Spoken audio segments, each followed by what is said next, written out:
Well, thank you so much for the kind introduction, and good afternoon, everybody. Welcome to Alberta. Welcome to the Capital Region in particular. It is my great honor to welcome delegates from across the region here to Alberta's capital city. And I understand U.S. Ambassador Pete Hoekstra was here a little bit earlier. He's spent many times in Alberta, and we enjoy our relationship with him, advancing our mutual interests. I also want to acknowledge my colleagues in the legislature who are here. If you haven't had a chance to meet them, maybe you can just wave your hand when I announce your name so others can come over to you. We, of course, have Minister Devin Dreeshen. He's our Minister of Transportation and Economic Corridors. MLAs Jackie Armstrong-Hominick, Shane Getson, Garth Rosewell, Scott Sear, Ron Weeb, Eric Bouchard, Brandon Lunty. Got some former elected folks here. Former Minister Gary Marr, who also served as our representative in the office in Washington. Nathan Cooper, you saw me standing here with him. You know, I'm sure some of you know him well. He is also representing us now in our Washington office. Her Honor, the Honourable Lieutenant Governor Lois Hole is here as well. Lois Mitchell, sorry about that, other one. And thank you so much for being here also. We have many federal ministers, state representatives, Indigenous leaders, senior diplomats, and elected officials who are also here today. And before I begin to our Saskatchewan friends, let me offer a condolence on the loss of your captain, of your team. I'm sure that's a really big blow to you. Died sadly this weekend in a car accident, tragically. He was also from Leduc, so I think that we feel that pain jointly. And then also condolences to our American friends who also lost a senior representative with the sudden passing of Senator Lindsey Graham this week. He visited Alberta on several occasions, and we'll always remember him as a great friend to our province and an ally to our energy industry. Our province is very pleased to host the 2026 Pennoir Annual Summit. I should give a special shout out to Shane Getson, who I know worked very hard to convince you all to come here, and I hope that you're happy that you did. This year's theme, Building a Resilient Future Through Collaboration, Innovation and Trade, is exactly the conversation that Alberta wants to be having right now. We make no secret of our stance on free trade, strong Canada-U.S. relations, and the important role of expanding markets. That's why we value our membership in Pennoir and the important work that the organization does. Our government is particularly grateful for Pennoir's firm position on tariff-free trade, a position that's especially timely as negotiations for the Canada-U.S.-Mexico trade agreement continue. We call it CUSMA, you guys call it USMCA. I think in Mexico they call it MUSCA. So, well, I'll try to come up with some acronym we can all agree on. If I interchange them, at least we all know what we're talking about. In a world increasingly defined by trade disputes, geopolitical uncertainty, and competing interests, the ability to come together, find common ground, and focus on what's best for our region is a powerful thing. Every state, province, and territory represented here brings a unique perspective to the table, but we also share a great deal in common. We are bound together by more than geography. We are united in friendship, shared history, and mutual interests. The conversations we have at this summit will focus on how we can work together to grow our economies, develop our resources responsibly, and secure prosperity for people on both sides of the border. That's an ambitious slate of topics, for sure. But today I do want to widen the focus even further, because between Canada and the United States, we have everything we need to emerge as the most prosperous region on Earth. And I'd like to share Alberta's perspective on how we make that happen. Let's start with the world as it exists today. We're living in a world that's getting more complex and less certain by the day. A world where access to energy, critical minerals, and other commodities matters more than ever.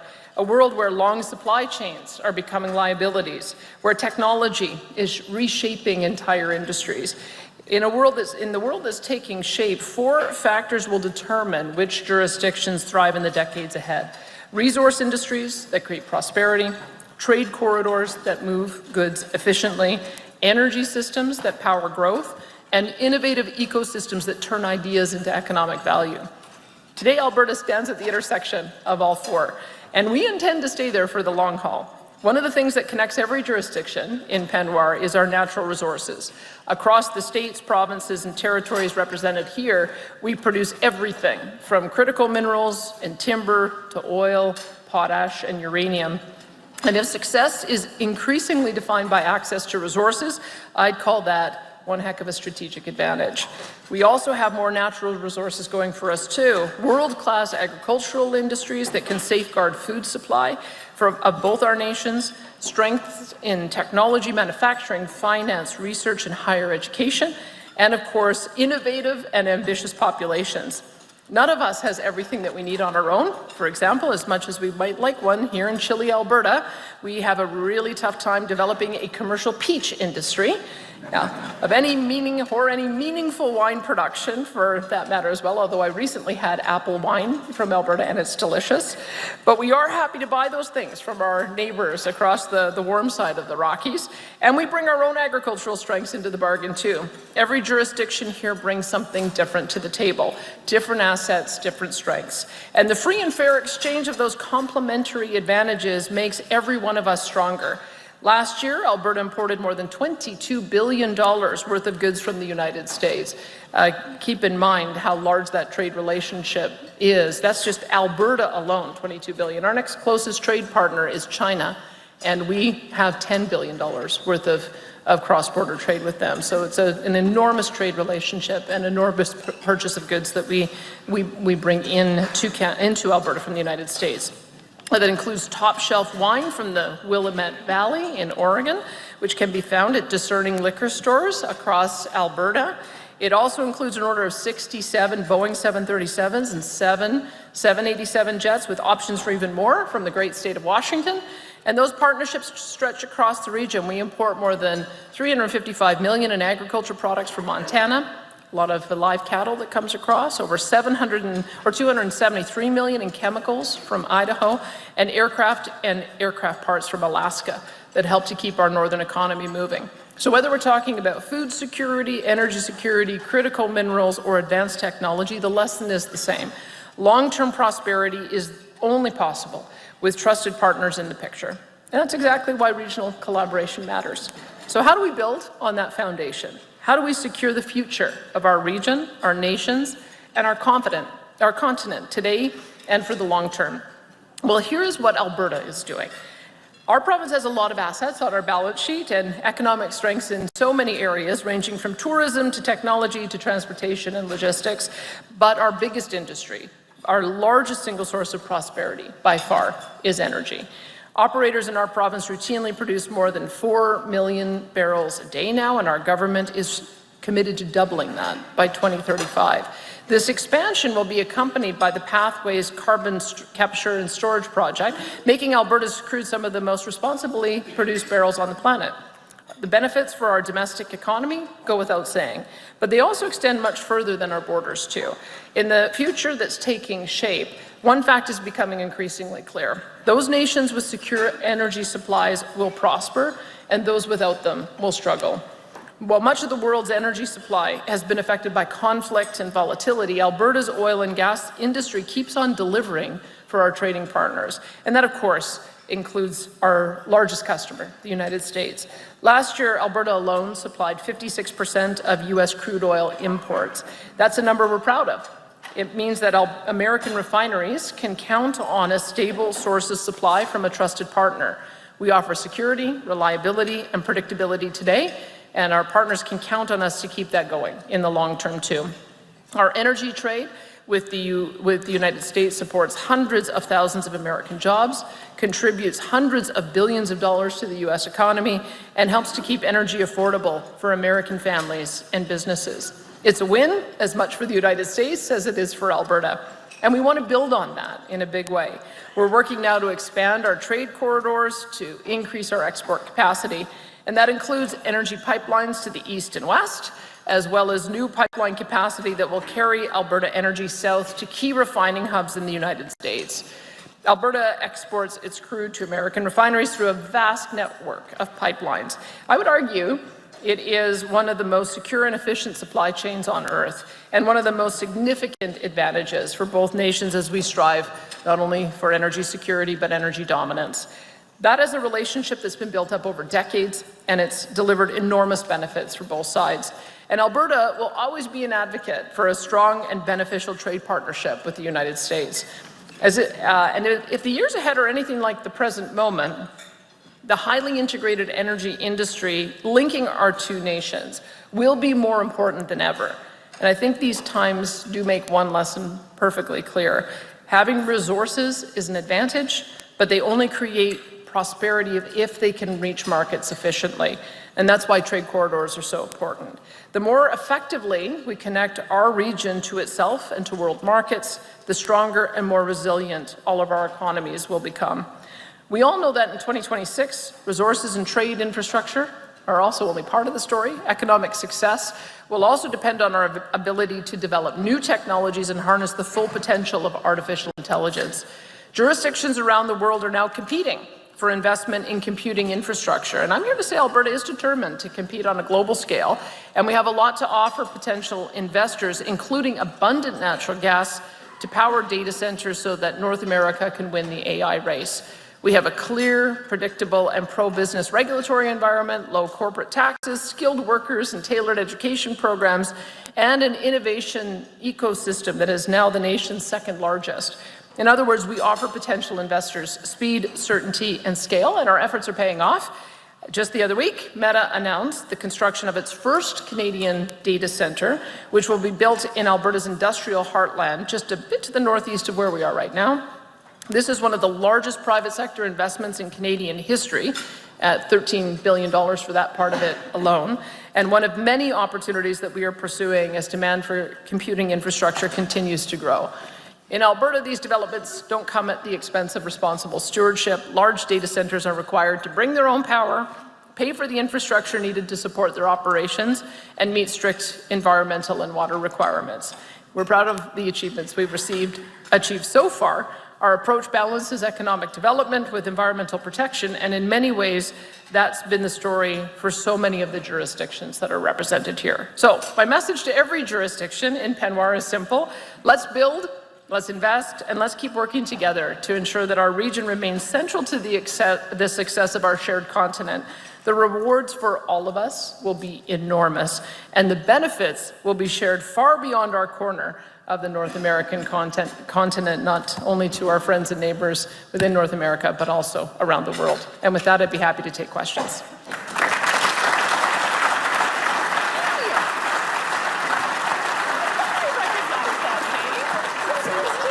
It's been a while. Where would you like me to sit? Do you have a preference? I'll go here. Yeah, you can have your choice.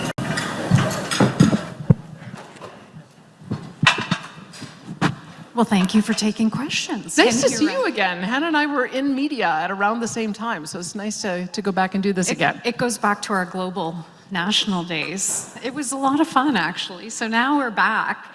I want to start with something, Premier. Thank you for the opportunity to come up and ask questions. I really appreciate it.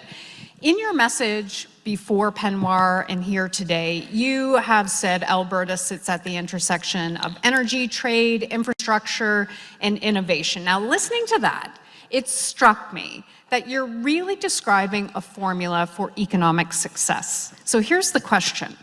If one of those four is the foundation, which is it?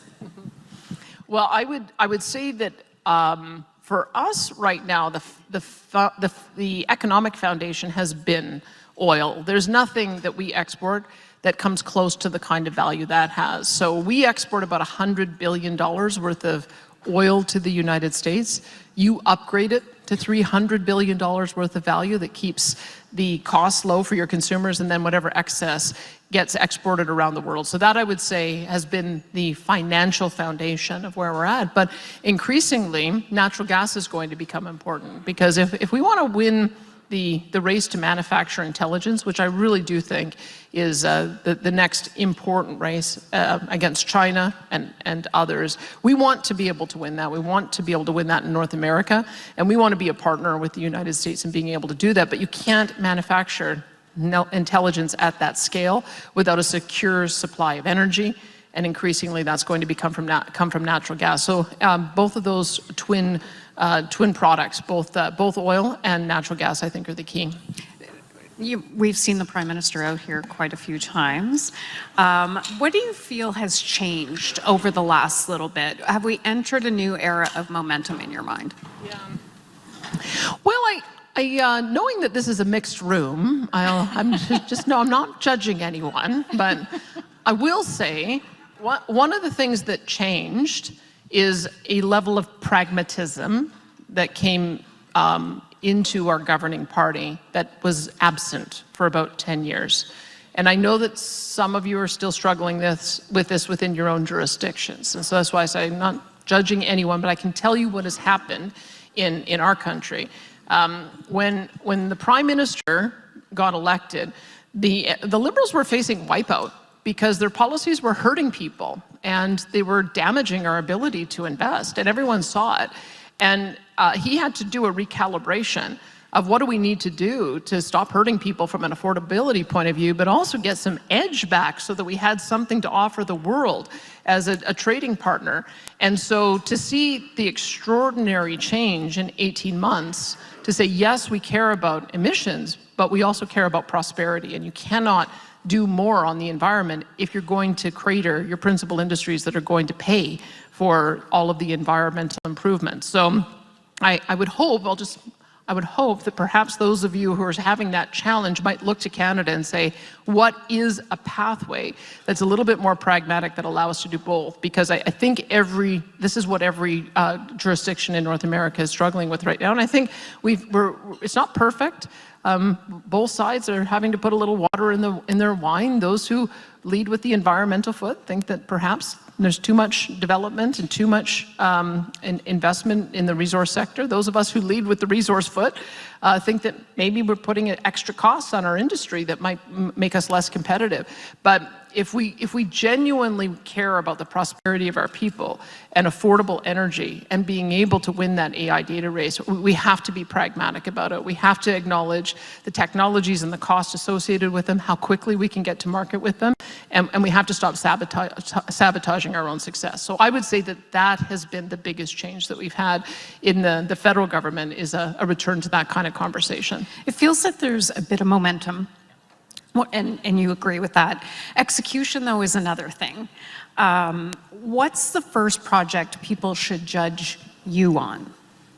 I would say we've already seen the successes. We've already seen that in the United States, the U.S. president has permitted a number of different projects. And you have to remember, I mean, we also were very keen to do more energy trade with the U.S., and then the Biden administration came in and canceled a major million-barrel-per-day pipeline to the U.S., and I think we're all thinking, gosh, where would we be today if that hadn't happened? And so resurrecting that project, we looked at that as very positive, and I've spoken with a couple of the governors who are going to now host the new route. Hopefully we'll make some better choices about the route so that it's going to be a little bit less controversial, but it's absolutely essential for us to be able to connect our supply of heavy oil with your refineries that need this particular type of product in order to operate efficiently. So I would say that we've already seen success with that, with the South Bow Bridger open season, as well as with Enbridge getting its permits to expand in the US. And then in Canada, the fact that we had Meta come to our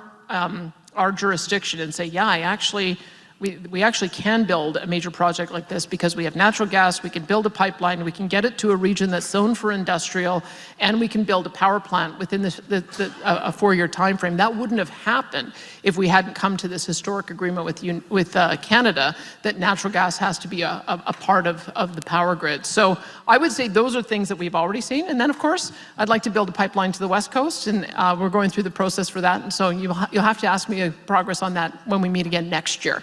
Because by next year, we should be pretty close. I promise I will. I actually did ask the ambassador, did that concern him that the focus was on the West rather than to the South? He said it didn't.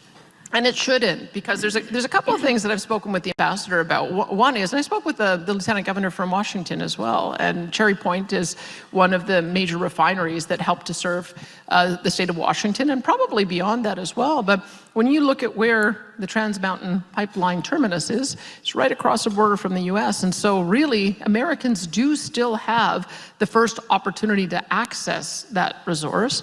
And then I also understand that South Korea has become a new friend and trading partner. So they will refine the product, and then they'll send it back to California. because California has been less enthusiastic about producing and refining their own product. And so I look at these West Coast pipelines as also helping to strengthen the relationship all down the highly populated U.S. West Coast, but it also helps us to expand our markets as well. And I think it's in all of our interests to make sure that the ASEAN nations are also well supplied and well supported, because they're also at risk right now with the disruption in the Strait of Hormuz. We want to be able to make sure they have a secure supply of energy too. You describe Alberta as an energy superpower. What does that mean in 2026? Because is it still primarily oil and gas? You did mention natural gas as but has that definition become broader?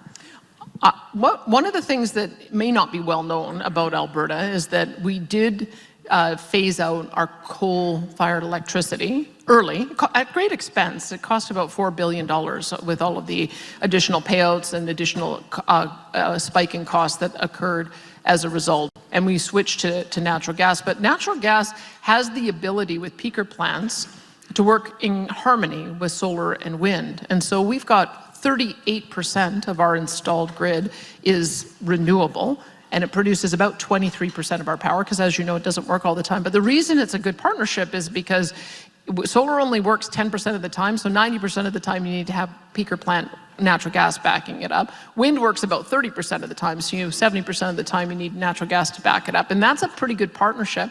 We're about to, I think, go to a large-scale rollout of geothermal, and I think there's some exciting things happening in the United States as well in this regard. We want to be able, we have a drilling accelerator. We're trying to get down to a depth of about 10 to 15 kilometers. What is that in miles? 6 to 9? You're asking a journalist math. 6 to 9 miles, have I got that about right? Just so you know the depth that we're trying to get to. So that we can, oh, here we go again. I was going to say, so we can get 450 degrees Celsius. I don't know what that is in Fahrenheit. Someone's going to have to help me out here. But someone's got the Google. You can do the Google Translate on me if I'm speaking a foreign language for you. But we have, if you can do that, then that's a level of heat that you can use not only for heating, but also for electricity. And so we've got a scale project rolled out in Germany to do district heating, but we're trying to get to that depth so that we can make electricity renewable and sustainable and dispatchable and reliable electricity available anywhere in the world at that depth. So I think that's going to be pretty exciting for us. And then we're also working in partnership with our friends in Saskatchewan and British Columbia on an intertie for our power grid. In British Columbia, they've got hydroelectric, which would benefit from some of our solar and wind when now we end up having it come on in a surplus.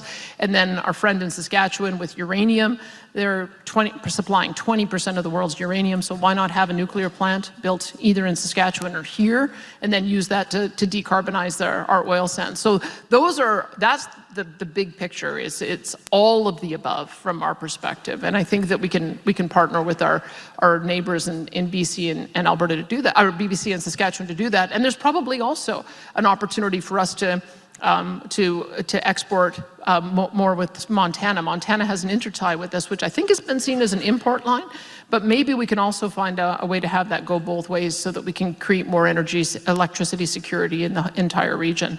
Let's talk about memorandums of understanding. You have seen quite a few of these signed recently, but many aren't legally binding. For Canadians and people, what will give them confidence that these projects will actually get built? I think the only thing that succeeds is success. People are not going to be persuaded by words on paper. They're going to be persuaded by shovels in ground. And so I think that the fact that we had final investment decision on the Meta plant is important, because think about that one. You're talking about being able to take gas fields, build a pipeline, build a power plant, and then go into an entirely new industry and have it up and running by 2028. So there'll be a pretty quick proving point on that whole stream very, very quickly here. The second one, of course, is going to be, I'll probably watch what happens with South Bow and Bridger, but most of that is American. I mean, our side is built, and it's up to the Americans, I think, to show that a permit approval process can get shovels in the ground. So we'll be watching that. And then for our part, we'll be looking at getting the final conditional approval for our West Coast pipeline by October 1st, with the final permit approvals by September of 2027, at which point we can begin construction. So again, you won't have too long to wait for the proving point on that one either. But I think we're already beginning to see with some of these projects being announced, that would not have been the case if we were having this conversation 18 months ago. Visually, seeing those shovels in the ground, excuse me, I've had a cold stampede. Did you get that too? Oh, yeah. If you guys have not been here for Stampede, how many were here for Stampede? Okay. You just extended your stay. I think you were. Greatest outdoor show owners for a reason. It was a great party. It was a lot of fun. I think I've been spending more time in Alberta than in Ottawa recently. I want to take one of the audience questions because this is interesting. AI investments is something really important in Canada, in Alberta, exporting Alberta molecules through electrons. Yeah. Tell us more about that. We're calling it, one of the things that I think stuck with a lot of people going back to one of our premiers, Ed Stelmach, is he always was concerned that we were developing our raw material resources and then shipping them somewhere else to be value added and upgraded. And that works in a lot of cases, for sure it does. It actually makes a lot of sense for oil to be refined near those who are using it, so it can either be asphalt or aviation fuel or diesel or gasoline. That kind of makes sense to do. But when you're looking at natural gas, especially since we're sitting on an ocean of it, and when we get bottlenecked, our prices trade negative. I mean, imagine that, having a commodity that you have to pay people to take away for you. And so we thought, is there a better way for us to take advantage of this incredible resource wealth that we have? And so we developed the concept of a digital pipeline and a digital refinery, because that's what we're doing. We're taking the materials, we're turning the gas molecules into zeros and ones, and then we'll be able to export zeros and ones a little bit more easily, because fiber optic lines and wireless seem to be a lot easier to build internationally than it has been to build pipelines. And so that is going to allow us to have a whole new era of value added. So think about this, the Meta plan, it is ultimately, when it's built out, 1,864 megawatts. Our current power grid for all of our use is about 12,500 megawatts at peak. And so you're talking about a project that's about 10% of what our current use is. That's why we have to have them build their own power. There's no way we can provide that to them.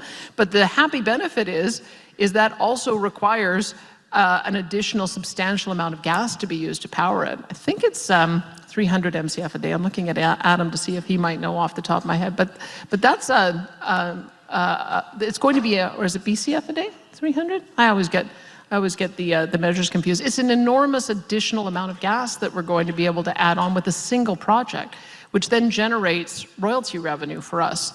And then that allows for us to pay for the things that our citizens care about. We think that this one project will generate about $250 million worth of tax revenue for different levels of government. There's not very many projects that will be able to do that. And it also allows for Meta to make sure that their customers who like to use Facebook and Instagram and Messenger have the ability to do that reliably and efficiently, as well as train some of the future models on AI. So we look at that as if we can make sure that people are protected on their electricity, their power bills, and that's why they have to build their own power, protected on water. And I think these closed loop systems and air cooling. We also have the advantage, I know you're here on a beautiful day in summer, but we also have the advantage of being cold 6 months out of the year, so that also keeps the cooling costs down as well. Also make sure that it's on established industrial areas. This was an area that was initially conceived to have traditional refineries on it, and so there's some widespread acceptance in the community for it. And then it's a reasonable distance away from homeowners. I think the next closest homeowner is about 5 kilometers away. By addressing those issues, we think we'll get the social acceptability to build more of them. And sadly, we've watched as some American jurisdictions haven't dealt with some of those things, and it's resulted in backlash. So we're learning a little bit as we roll that out. And we hope that this will be the first of a few that end up getting announced. I think we'll be talking a lot about that, a lot more too. I have to talk about a little bit of the elephant in the room, but this is on an investor's point of view. You've talked about the importance of partnerships, collaboration, creating the conditions for investment. There's the issue that has attracted attention, and that's a referendum discussion. But just on the investors' side, some investors have said conversations around a possible referendum create uncertainty. Do you worry that the political conversation could begin to overshadow Alberta's story, economic story? Well, I would say that for those of you who don't know why it is we're having this question in Alberta, there are 29, I think I got it. There are 29 U.S. states that have citizen initiative propositions. California has them all the time. I think you guys, I think the folks in California do 10 or 15 every election cycle. This was a citizen initiative proposition. There were two different sides. One, 400,000 people signed a campaign saying they wanted to vote to remain. 300,000 signed a campaign saying they wanted to vote to leave. So we think, in the spirit of honoring our own legislation, finding a way for our citizens to have a say and give us some direction is a smart thing to do. You can't have 25% of your voting public say we want to have this debate and ignore that when you've got a legislative framework for it. So that's the reason why we're having it. That being said, I think my job is to give people confidence that Canada can work. So the reason for the frustration is, again, being sensitive, knowing that people come from different perspectives in different states, is because we had a federal government who took the view that the entire world could be operated on solar, wind, and batteries, and they were working to shut our industry down. So I've just sort of explained how vital the oil and gas sector is to our people. It generates $15 billion a year in royalty revenues for us. That's half the cost of our healthcare system.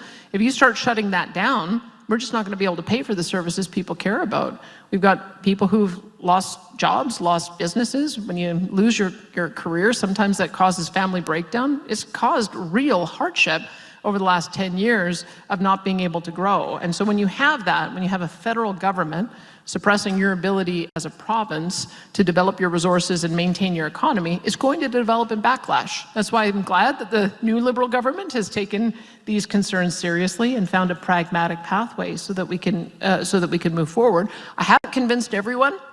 The last poll I saw that 67% of Albertans were going to vote to remain. I'm still going to work on some of those issues that we have to see if we can convince a few more. The way I kind of describe it is, there's a certain segment of our Alberta population that want to file the divorce papers, and I want to go into couples counseling, so we're in that couples counseling mode right now, and I'm confident it'll work out as long as we can work through the issues one by one.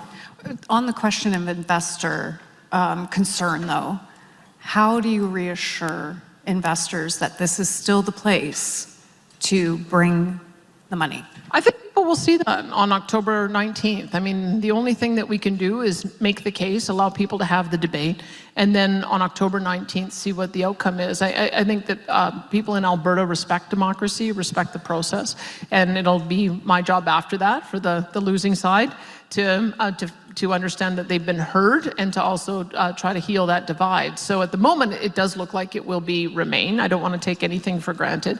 But the main thing is that respecting that Albertans have legitimate grievances, and they're not going to go away by ignoring them.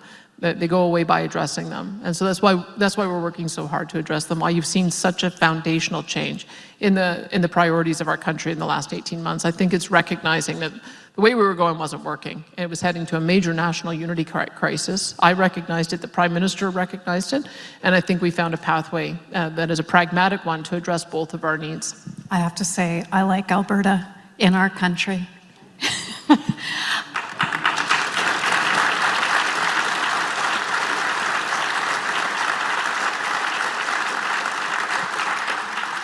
20 years from now, are we still going to be sitting on this stage interviewing and doing things? But I'll ask you, what do you want for Alberta's economy? What do you want it to be known for 20 years out from now?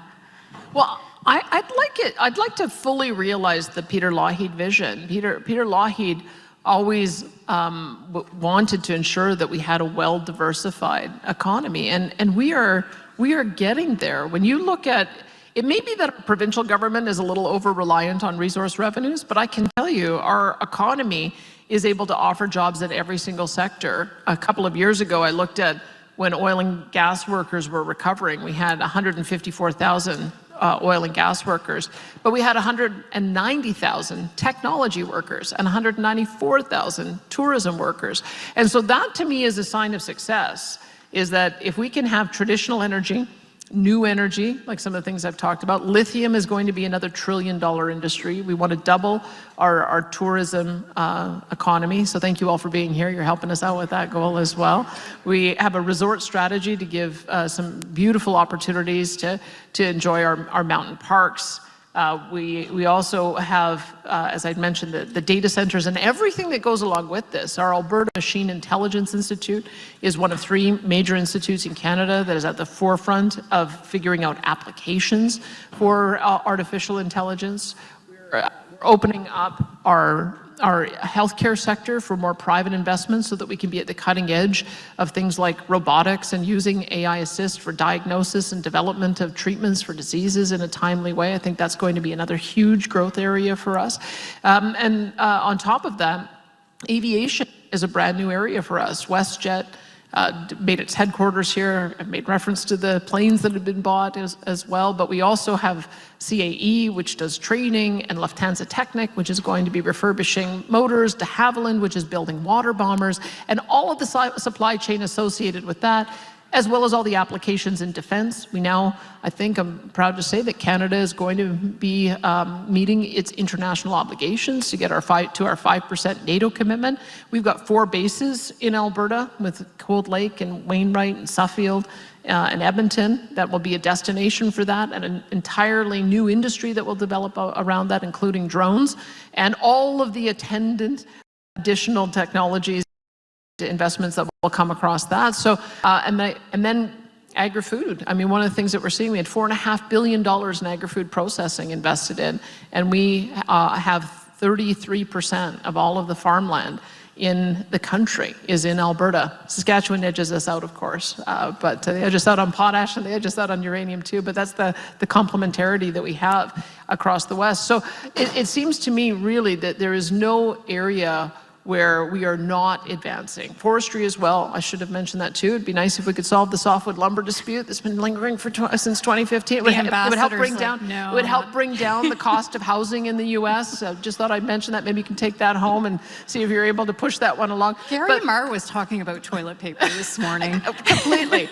But also you can use it for biomass as well, so it's another new source of energy, and I mentioned geothermal. So as you can see, the fact that we are not a one-trick pony, we are a multi-trick pony. We have a lot of different industries that we are investing in, and that's what I say. Where are we at in 20 years? Is that people will know, yeah, they got started in oil and gas, but look at all of these other industries that have developed in the last 20 years as well, and I think we're well on our way. The clock says 0. I don't have a producer in my ear. There were a lot of great questions there that I didn't get to, so I thank you for all those questions. And Premier, I want to thank you for your time here today with this whole gang. I appreciate it. Thank you. Thank you for coming. I hope you enjoy your stay. And come back.